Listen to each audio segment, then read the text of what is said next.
You seem to like them so well, so tonight we bring you another in our series of satires. This one titled, If Men Bought Automobiles as Women Do.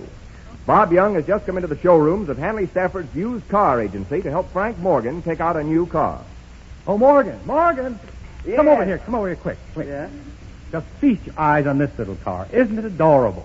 I don't know. That color doesn't hit me quite right. Why? What color were you planning on? Blue? Blue. Yes, to go with that new herringbone suit of mine. I brought along a piece of the material to match it up. Oh, good afternoon, gentlemen. My name is Stafford. Yeah. Can I show you something in a nice car? We have some darling models. Now, what did you have in mind? Well, what have you got? Oh, all kinds. Sedans, roadsters, coupes. Well, which is the best? Well, that depends on how big a car you want. Well, I don't know exactly, but I'll have the garage measured, and you can send me up something that fits. Oh, he doesn't mean that, Morgan. He wants to know how much money you can spend. Oh, well, money's no object. Oh, fine. Well, here's one of our best buys. The man who owned that car only drove it 1,000 miles and turned it back when he won another car playing Screeno. Now, I can give you a lovely deal on that job. How many miles does it give to a gallon of gasoline? Well, that all depends on where you drive. I knew there was a catch to it. Show us something else. What about that car over there with the foxtail on the radiator cap? That's for good luck, I know that. That's no foxtail. That's Meredith Wilson's hair. He's inspecting the license plate. Don't tell me Tightwad Wilson's going to get a new car. I'll bet he heard you're going to get one. He's doing it just for spite. The copycat. Hello, you two. Come over here and just look at the motor in this car. Yeah, a lot he knows about motors. He couldn't even tell which end of the bumper greases the axle. Well, we might as well go over, or he'll come over here. Well, what are you boys doing here? Well, I just thought I'd drop in and buy a new car. What are you doing here? Same thing. Of course, I really don't need a new one, you know, but I dropped by to use the phone, and I couldn't leave without buying something.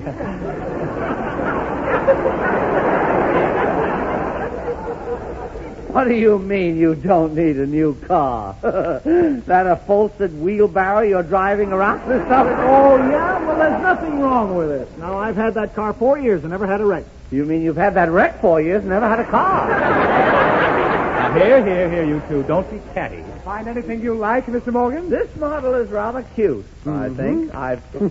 You have good taste, Mr. Morgan. Your friend, Mr. Willson here, seems to think the same thing. Well, that's no criterion. He doesn't know. Mr. Stafford, what are those things? Spark plugs. Well, haven't you any blue ones? We're trying to match this sample.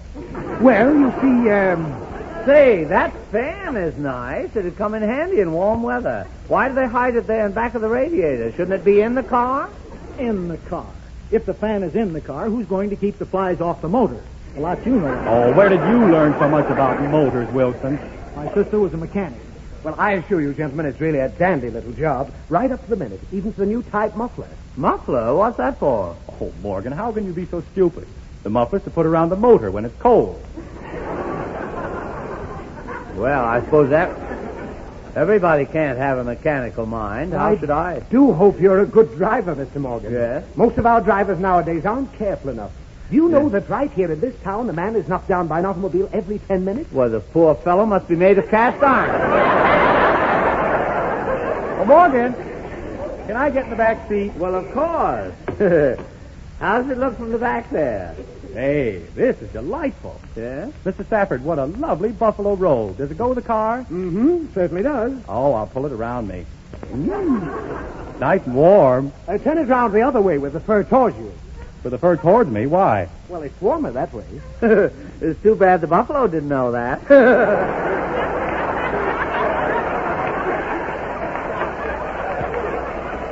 Mr. Stafford, what's this supposed to be? Why, that's the rear view mirror. Well, it isn't big enough. I can hardly see my face in it, let alone my hat.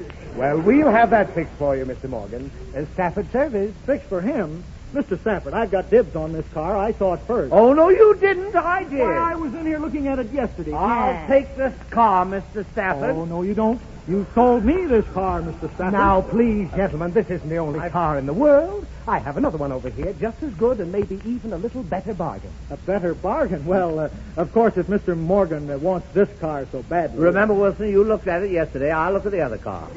This one's the wrong color, anyway. No, it's better for you, Morgan. I was really looking for something... Now, we'll get this all settled in a minute, gentlemen. Mr. Morgan, how much did you plan on spending for a car? Spending... Oh, well, I don't know. I hadn't given it a thought. Me either. How much is this one? $1,500. What? Oh, it's a great buy. It's worth $2,000. Well, I tell you, that's just a little above my budget. Oh, well, we can always come down a bit. What is your budget? Well, it's around in the circumference of $175. $175, eh? I know just the place for you two to go. Oh, that's lovely of you, Mr. Stafford. Where? The bicycle shop next door. Stafford, this is the last time I'll ever buy a car from you. And that goes for me, too. Let's get out of here. Yes, come on.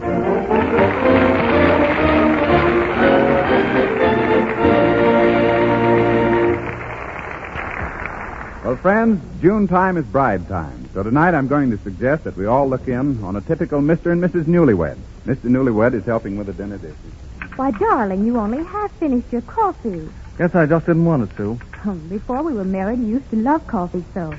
But I've noticed that you've left your cup half full 3 nights now. And at breakfast. Say, if we're going to make the early movie, we'd better step on it. If your husband has been leaving his coffee cup half full lately, if he changed the subject like this when you spoke to him about the coffee, why don't you start serving Maxwell House? You see, for most men, coffee makes the meal. And again, for most men, the coffee that makes the meal is Maxwell House. Men like the extra smooth, mellow flavor and full body of this matchless blend of the world's choice coffee. Yes, you'll both like its deeply satisfying roaster-rich flavor. And you'll find it easier to make a better cup of coffee, too, no matter how you make it. The reason is we offer you Maxwell House in a choice of 2 grinds. The special drip grind Maxwell House for all drip and glass coffee makers, and the regular grind for percolator or boiled coffee. Get a can of Maxwell House coffee tomorrow in the 1-pound size, or if you use lots of coffee, the 2-pound size is a thrifty buy. Both are super vacuum packed to bring you Maxwell House coffee, roaster fresh.